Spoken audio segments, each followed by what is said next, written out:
Welcome to There's Only One Truth, Self-Dev. We are two odd-age punk rockers. Me, Tommy, a Taoist and seeker, and some other guy. He's a personal development coach and creator of the world's first self-help virtual coaching program. My mentor, Tony, that bastard. This podcast is about success, spirituality, and bettering yourself. That's the best way to change the world. And with continued listening, that's what you will do.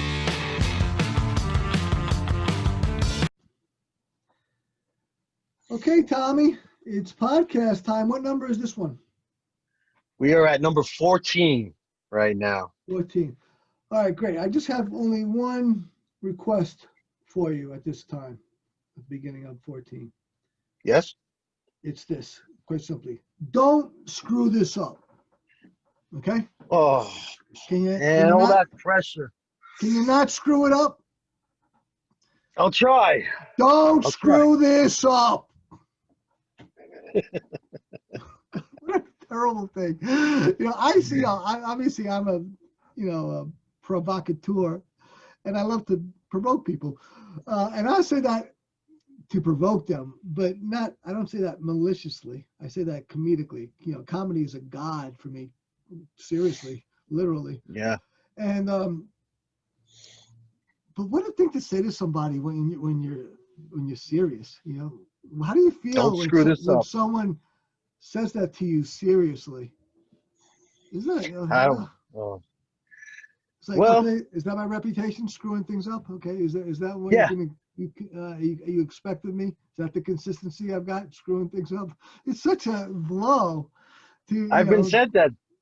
I've been told that a few times. Yeah. Well, just now. Well, I didn't mean it, bro. I know. You've only screwed up half the shit with me, not all of it. I retract that. Cancel. By the way, this retract and cancel. Tommy is familiar with this cancel, which I get from Silva Mind Control, which is a form of hypnosis developed in the 70s. That when you say something that you regret and rather not have put out in the universe, or just be a poor self-instruction, you say cancel. Or also you can say, I retract that, which are very useful things to do because the words that we use are very important. They are a level of creation. The 3 levels of creation are thought. I didn't even have this plan, but it just moved organically. It's thought is number 1. The second one is words, which is the very topic right now. And then, of course, action. Those are the 3 levels of creation, and they all are made of energy. A thought is an energy packet. Literally, it's really can be measured electrically. It's an energy packet. But even beyond that, in the realm of mind, which cannot be measured, the mind is the most wonderful abstract thing ever, right? What is the mind? It's not the brain. So far out. The brain is an organ in your head. That's not what the mind is. The mind is way more than that. And there's a meta energy there. There's a mysterious type energy behind the mind. Yes, but getting down to things that we can measure biologically, and anatomically, certainly, the brain and other neurology is there. But they all have levels of energy involved. And when we put out energy is a serious thing because energy is a cause and will have an effect. Everything. Right. Yeah. So whatever cause you're putting out will have an effect. So we need to be mindful of both cause and effect. So anyway, I did not mean that. You don't screw things up. I only ever say that to somebody comedically. If somebody ever says that to you, you should say, "Oh, smack them in the face." That's one option. But you can say, "Do I have a history of that?" And then you can point out times when you didn't, if you do have a history, so as to avoid being told that with any seriousness. I want to also talk about, we had a goal, Tommy and I, of getting 100 subscribers for the podcast. And it's really funny. We just weren't able to find out how many subscribers we had. Well, it's for Apple Podcasts because we're on like 15 different indexes and directories. But just, we decided to look at just Apple Podcast, which is the biggest one, Right. we weren't able to find out how many subscribers we have. This podcasting thing is complex. Let me tell you, it is very complex. It is, you can't just be, like, oh, I want to do a podcast. There's so much to learn. Oh my Yeah. God. It's I mean, really, without the technical help of people who really know what they're doing, it's yeah, daunting. well, yeah, and those people learn stuff, those people learned it, now we're not technical people, but we've got to learn this technical stuff. And I Yeah. still was not able to learn how many subscribers we have. I don't know how many subscribers we have on it, whether it be on one particular player or directory or across the board, because this stuff is too complex to figure out, and or the information is elusive. At So the moment. so what we do is, and our goal was to have 100 subscribers.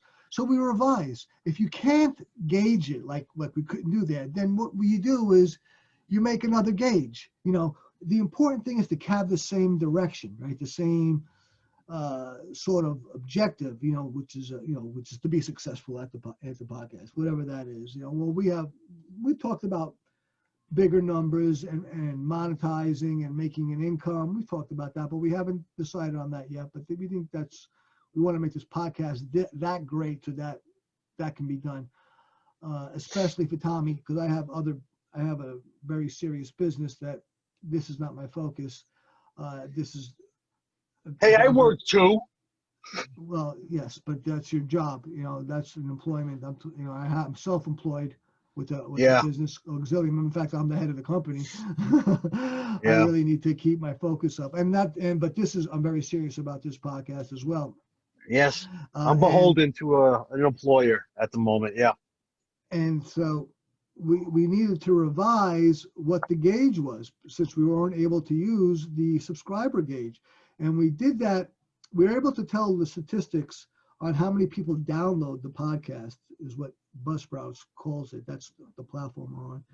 So we made a new gauge and a new goal, which is to increase our listenership by 25 each week, and that's our new goal. So so we'll always build on it. So say we got 50 now, next week we want 75, then the next week after it'll be 100. The way we do that is by putting in marketing efforts, promotional efforts daily, consistently, and that's the way we hope to achieve our goal. Yep. So the thing is that you must be flexible, and you must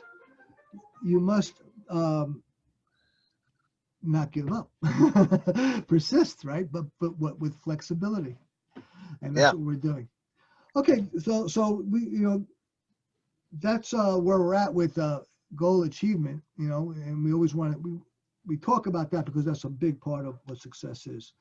It really is about goal achievement. No matter how small or large the goal is, we are really, human beings are designed literally to go after goals and achieve them. That's our function, whether it be the most menial thing like getting your breakfast in the morning, or something like making a business empire, right? They're both goals, right? And how the simpler and easier they are, the less thought it requires. The more complex and larger, the more thought and more persistence and more effort. Doesn't matter. It's the same thing. It's the same process by the human that's at work. And you must be flexible in order to accomplish the goal. So like say you wanted breakfast in the morning, and you were set, had your mind set on French toast, and you didn't have the eggs.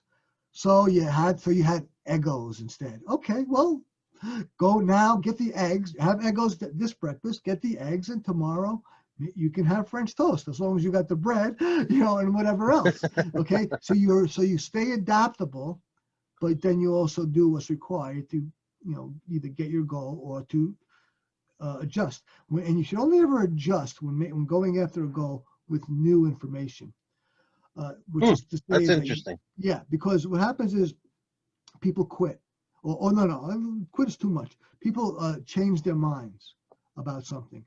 Changing your mind without information is the precedent to quitting. You don't want to do that. You do not want to do that. Change your mind, yes, but only with new information that you say, okay, with this information, I'm adjusting. I make an adjustment. I rethink this. I reconsider. I make a new course here. You know, that's when you do that. That is critical, because if you keep changing your mind, before you know it, the final change of your mind will be that you quit and you're done going after the goal. Yeah.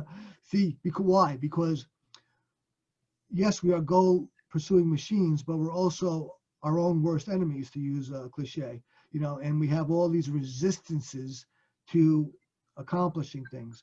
Our old mental patterns being the primary. 10 minutes. Thank you, 10-minute marker.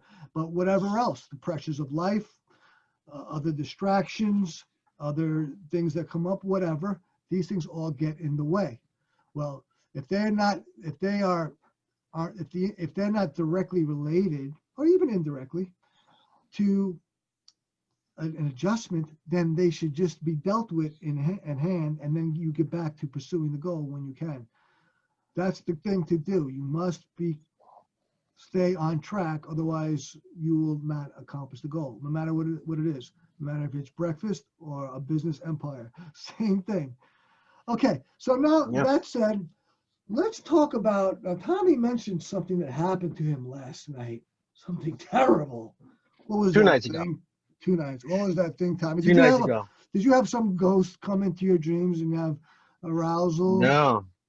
No, it wasn't a ghost, and I wasn't aroused. I think it could have been an extraterrestrial vision, but you know, you speak about you spoke earlier about the mind. You know, thought. Was it thought, word, and then action? Right, the 3 levels of creation. Yes. I think this had something to do with that. I had a dream, and this is the second time that this creature appeared to me. In the dream, I'm walking, and then these pillars start to sprout up, and they're sort of forming, layering up into this like monolith that kind of looks like a fountain, and these people with white robes are all rushing towards it. And mind you, I'm in like jeans and a t-shirt in my dream. You know, I think this actually happened to me. I'll continue, But please. as we're all approaching this altar, these people in these robes are all like, come on, hurry, yes, you know, this, you can't wait to behold this. And then this gigantic golden cobra pops up out of this fountain, and it's like it's a solid. You can see that it's solid, but at the same time, like it looks like it's like dripping, or like it's moving like liquid. I mean, it was the most vivid and most mesmerizing thing I'd ever seen. Wow. And I was drawn towards this, and the people in the robes are like, no, don't get too close, and I'm like, nah, screw that. I want to go near this thing. It's like I almost wanted to be like bitten by it, and then it like looked not like at me, but like it looked through me. It looked into my soul, and then it started to scream. Then I started to scream back at it, and then I woke up. Very interesting. Now, this thing I had in the back of my mind while I was dreaming, I was like, this is either some kind of alien or angel, because it was beautiful. It had this majesty about it, and this overwhelming, I don't know how to put it. It's just this presence, unlike anything I'd ever witnessed. And wow, that's that powerful. The top. I looked into it, and it said that to dream of a golden snake represents a relationship with spiritual matters. It is a positive omen which indicates that you are getting on with someone very well, and you need to take your relationship to the next level. This dream also represents optimism, joy, wealth, and positive feelings. And then it also Well, had said, I gotta say, if I yeah, find out who that person is, I'm gonna kill it's you. No, him. no. And then the next one says a cobra represents creativity, creation, start of something new, good luck, sexual desires, freedom, Now I know it's me. Now I know it's me for sure. desires, and unfaithful relationships. If you dream of cobras making love, it is the luckiest dream that you will ever get in your life. So be prepared for all the good things that are coming your way. What is this So book that you're referring to? What's your resource here? these were there actually is a book written about this. Many, I'm sure. Yeah. This was a Google search. This Oh, was okay. WeKnowYourDreams.com was Oh, one of them, and then the other was um Auntie Flo. I don't know. now I know a psychologist and actually numerous psychologists that are very into dream deciphering, dream translation, and that is not a new thing. Actually, it's a very old thing. But I certainly I'm very into psychology to say the least. But dreams are not an area that I know much about. I don't put much stock into them in terms of their usefulness. Not to Yeah. say that I don't have that. I just don't do that. But I do know that it is definitely your mind at work. There's no question about that. And the mind is what I'm all about. So, it's Yeah. fascinating stuff. And there are lots of people that say that this is great stuff. I don't know how useful that could be, though. I mean, if you think it means this or that, how useful could that be? Maybe usefulness is not the purpose, though. I think well, almost just as useful as like say a tarot card reading. Yeah, Take the information. I don't think they're useful either. Well, that you could take whatever information that's given to you, and or you could take it or leave it. You could say, all right, if there's going to be an opportunity supposed to be coming my way, right? Well, I'll keep my eyes open because I don't usually keep my eyes open that much. I'm kind of lazy.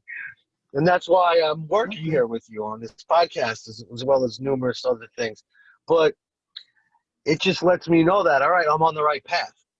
If even to read something like that, at least it's not telling me that, if you dream of a golden cobra, you're probably going to die next week, Like I'm glad it doesn't say that. Let me ask you, in your dream, were there any statues of me? Big statues? There were statues, but Of me. you weren't there. Of me. Statues of me. No, no. No, you're gonna fight me on this. Okay, it's very interesting. Certainly, the mind. I'm all about the mind, and the mind is always at work, even when we are asleep. Right? And a primary reason for sleep or necessity is for the brain and the body and the mind, abstractly, to recharge. However, it doesn't just do that. It also is at work on whatever levels, and Yeah, maybe who knows what kind of levels. different Now, dimensions. now that I've heard this story, Tommy, now we're friends on Facebook. I got to tell you something. I'm about to block you. Due to my story? That was the straw that broke the camel's back. Well, if you don't like tarot cards, I'm gonna block you. Oh no, I'll block you first. How many times did we start the show with the psychological jabs, right? Well, jab. Yeah. Now it's kind of a psychological jab now, but I'm not doing it for that reason. This is actually, I think I want the topic of the podcast to be this episode is this blocking on social media. Now, everyone must be familiar with it. That's on social media. That's like the part of every account or everyone's profile is that you can block people, right? Which is, a necessary thing that all the designers saw, that if there's someone that's unwanted, you should be able to block them and not give them access to you, which is a very pragmatic thing. Yeah. Of course. Now, but I am here to contend that when you're blocking on social media, I didn't mean that seriously. I was joking, of course. That was just my segue. When you block people on social media, it has much greater causes and effects than just cutting off the access of some jerk to you. You know, first of all, you might block a person for a variety of reasons and context. So, I don't mean to be overly simplistic about it. So you should be aware of why you block anybody. And if being annoyed by them, or 20 minutes. Or being threatened by them in a way that is, an intellectual threaten, not a physical threaten, those are not good reasons to block somebody. Now, I don't just say this because everyone has blocked me. I don't say this on my own defense, because what we tend to do, many people tend to do, it's very common in social media, is to create bubbles for themselves. And this is not a good thing. This is a detrimental thing. When you just make a sounding board for your own ideas, all you do is perpetuate your own level. That's all you do. You're not creating any area, any space for growth, any space for improving your ideas or your mentality, your mindset at all. You don't do that at all with a sounding board or with a bubble. The opposite is true. You're guaranteed not to go any further than where you are right now, and worse, to regress, because communication is, I think it might even be the definition of communication is the exchange of ideas, not to, and that implies not the exchange of the same fucking idea. What's the value of that? Let me give you my idea. Oh, look, the idea you gave me in exchange is the same one I had. Right? What value is it in that? There's no value in there, none whatsoever. You must have other ideas to expand your own thinking that causes you to think further, to analyze your own thoughts more, to see where your own ideas don't hold together so much, where they're not well built, where they are built on stilts or on sandy ground. I go so far as to say is that very often people block others because their ideas are not well made, and since another person may threaten them because they're scrutinizing them or analyzing them or making counter ideas that are more persuasive or credible or sound than your own, the person's ego says, whoa, I can't have this. My ideas need to be unchallenged. Validated. Right? It needs to be validated, unchallenged. They may have too much of investment in this idea, where the idea being wrong, not being wrong, the idea being wrong is an anathema to them. It is a horrible thing. All they want to be is right. These are not good things to go for. These are detrimental things. These are harmful to the self. There's no growth here. So when you block people, you're blocking your own growth. Yeah. You're blocking your own possibilities. You may block someone literally. I'm not holding myself up as some patron saint of liberty, even though I am an anti-censorship person. Renowned, because I don't block anybody. The only time I've ever blocked anyone is when they harassed, and they would not cease to harass when I told them stop harassing or spamming. It's only a few people. Wow. that have done that. Stop, whether it be me or people on my friends that are on my wall or whatever, on Facebook or whatever else. Because I'm totally for free speech. I'm anti-censorship. And what's more is that I've managed my ego enough where I know that the only thing, if a person's offended, the only thing that's ever offended is their own ego. Without the ego, it is impossible to be offended.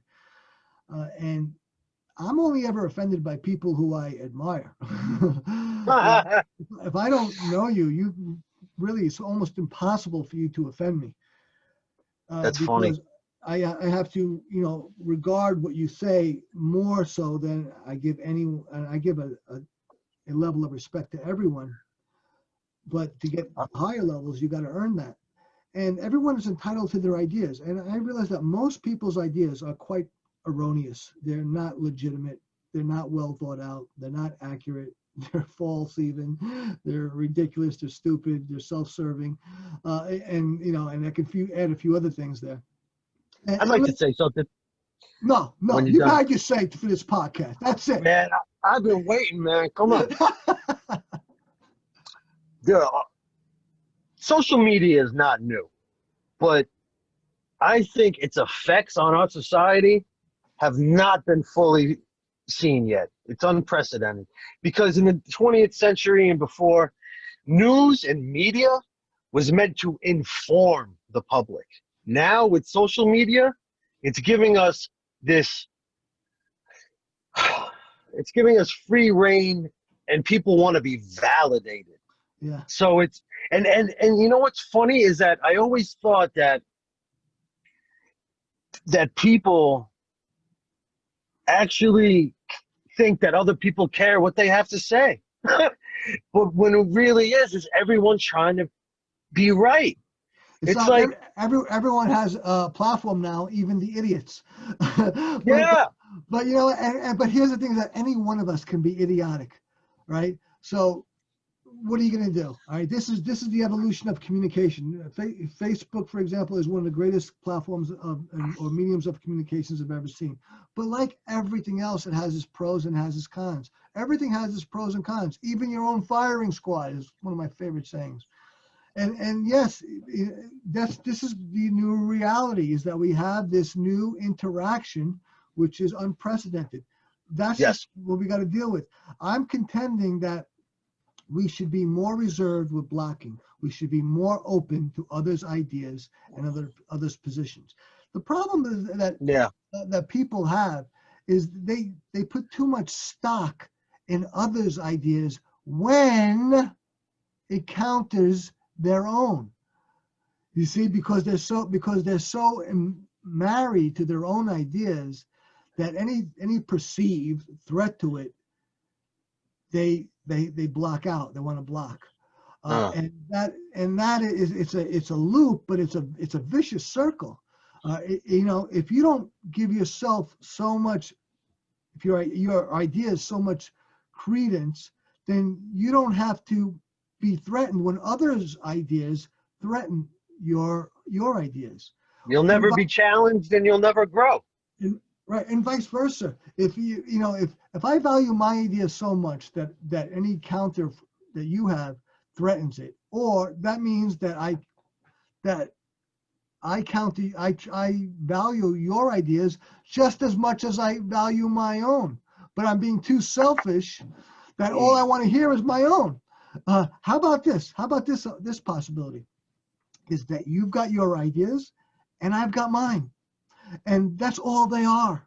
They're not reality. They're not truth. They're just my ideas and your ideas. And they can absolutely intermingle or they can be associated. They can be compared. And nobody has to lose face. Nobody has to retreat.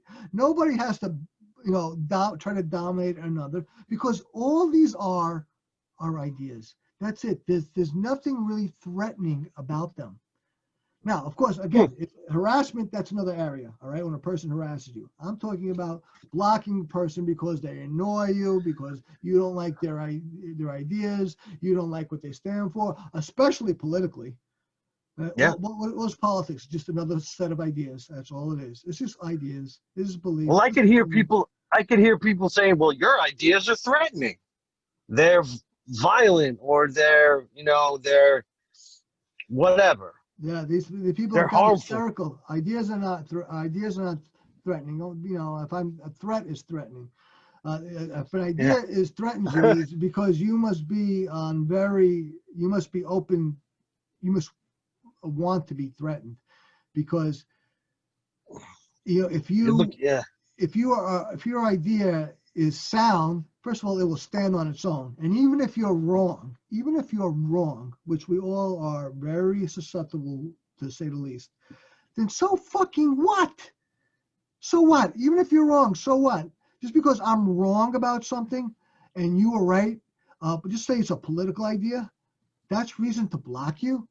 Guess what? Yeah. You can be wrong. You are wrong. It is okay. You are not omniscient. You are not God. You don't got all the answers. You don't know all the truth about things. So just be cool. Just to realize that you don't even know what reality is. Include myself in this. All you have is your perspective. All you've got is your perception. So you're absolutely entitled to your perception, and good reason. 30 minutes. That's all you've got. So just allow others to have their own, and for you to have your own. You're not, when you think that you are on a mission to be right, that's just your ego that's just gotten too big. That's all that is. You know, I happen to know someone I have a very complex relationship with. Just call him Jolly. This guy is like infamous for blocking people. And he's trying to be a social media star, you know, and he doesn't like it when people have, well, he blocks people for all sorts of reasons, you know, because he feels threatened by them. And he's literally blocking his own success, okay, for what he wants, all right? But so that's on his scale. But again, on our scale, when you block person, you're just blocking your own growth, because when you allow yourself to grow, you can grow. But if you circumscribe it and say, I'll only grow in this area, that's the only possible place you could grow. So Wow. if you just allow yourself to stay in fertile ground, you can grow as much as God allows you to grow. That's deep. All right? And What's a golden cobra? a big part of goal of of this blocking, though, is boundaries. See, it's very important to set boundaries. Whether be in your own personal relationships, or or acquaintances, or on social media with your social media friends. Yeah. So and so yes, you should set boundaries and enforce them, because if you don't enforce them, then they're basically they're meaningless. However, they must, the criterion is that they must be carefully thought out.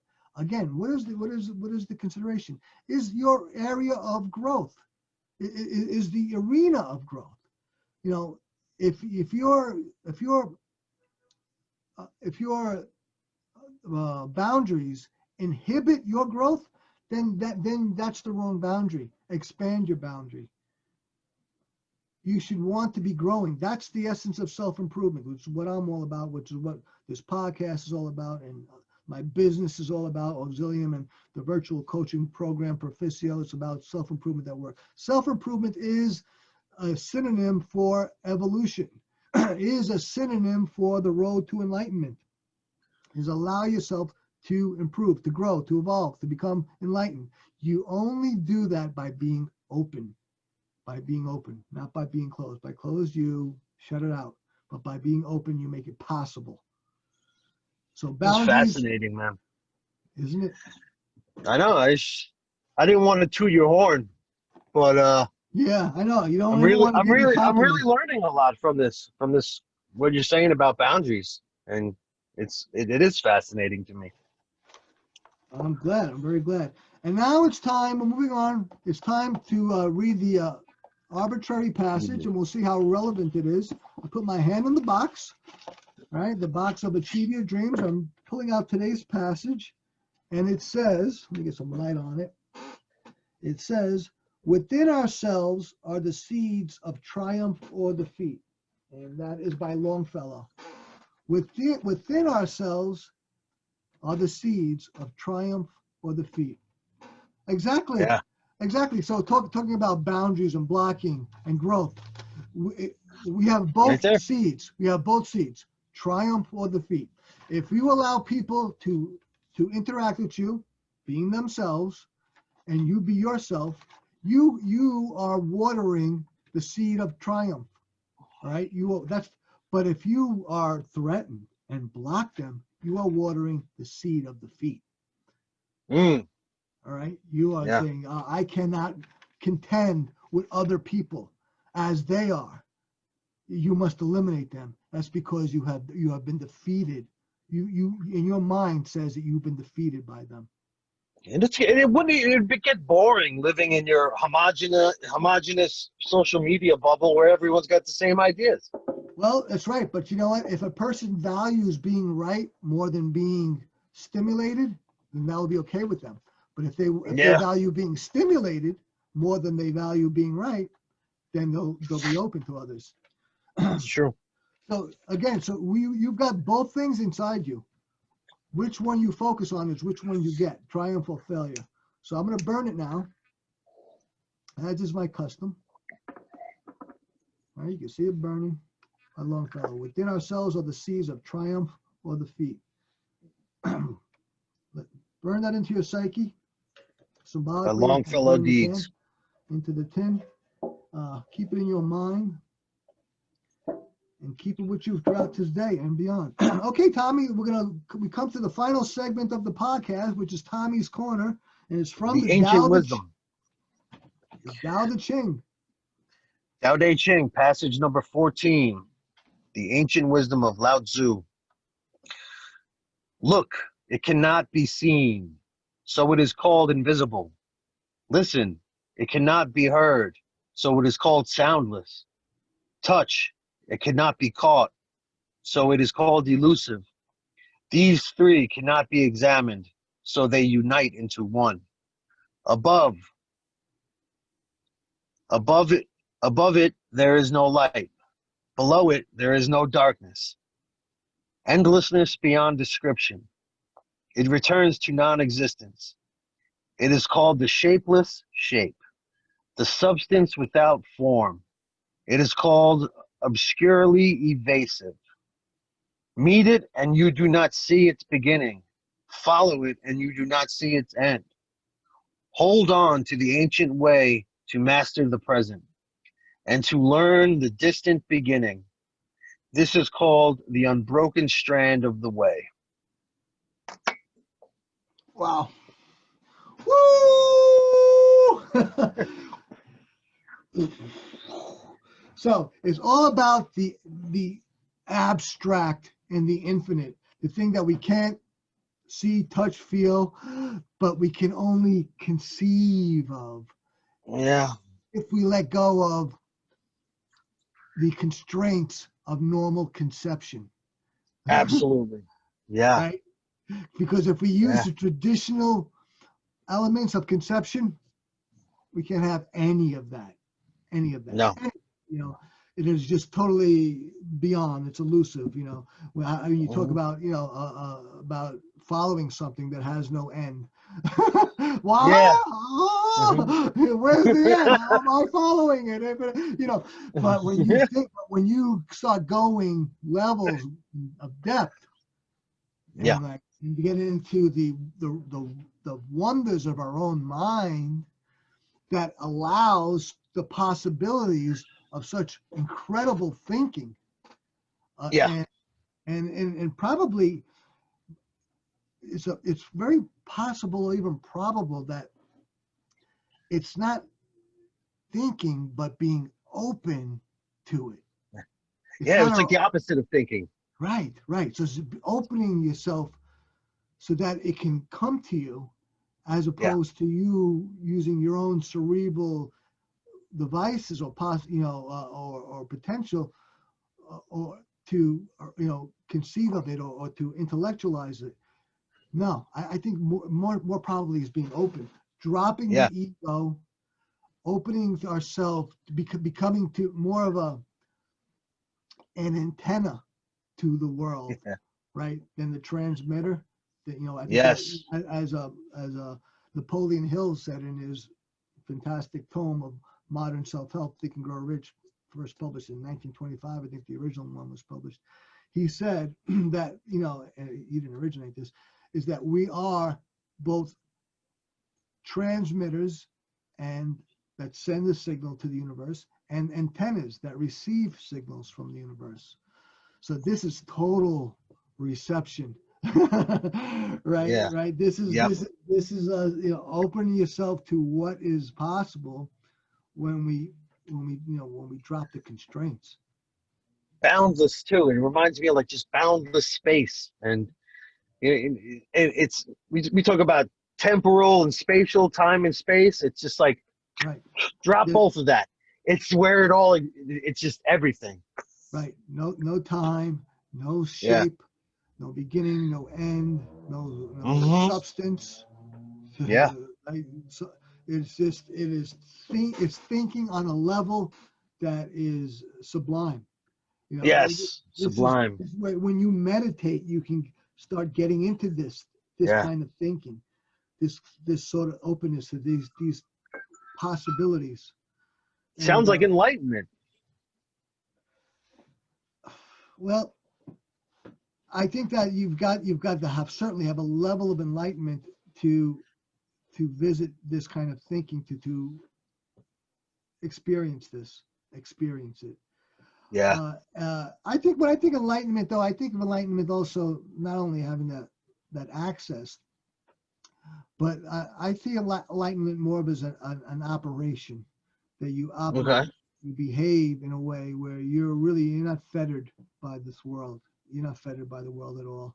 The world is as it is with all its problems and obstacles and adversities. Yeah. And you maneuver through it effortlessly. And not that you don't have care. You certainly have care, but you're not attached to your care. Yes. Perfectly put.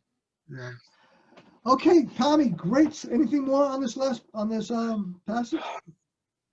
No, there's nothing that can be said about it. Right. It would be nothing but verbosity. I think that what we need to do is meditate. That's what we need to do. That's and be deliberate in the openness to these possibilities. Okay, great stuff. Absolutely. Another wonderful podcast. Excellent job, Yes. my co-host.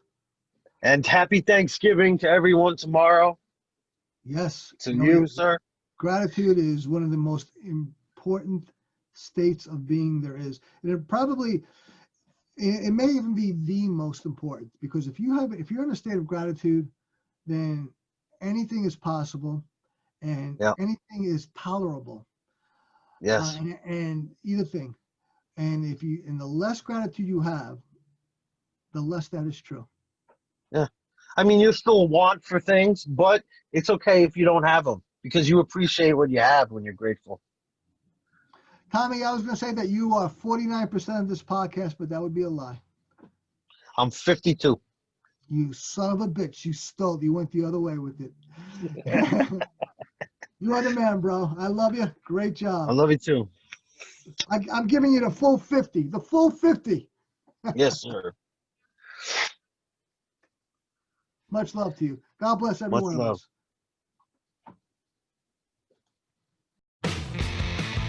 Thank you for joining us. Please subscribe, like, and share this with like-minded people. Stick with us.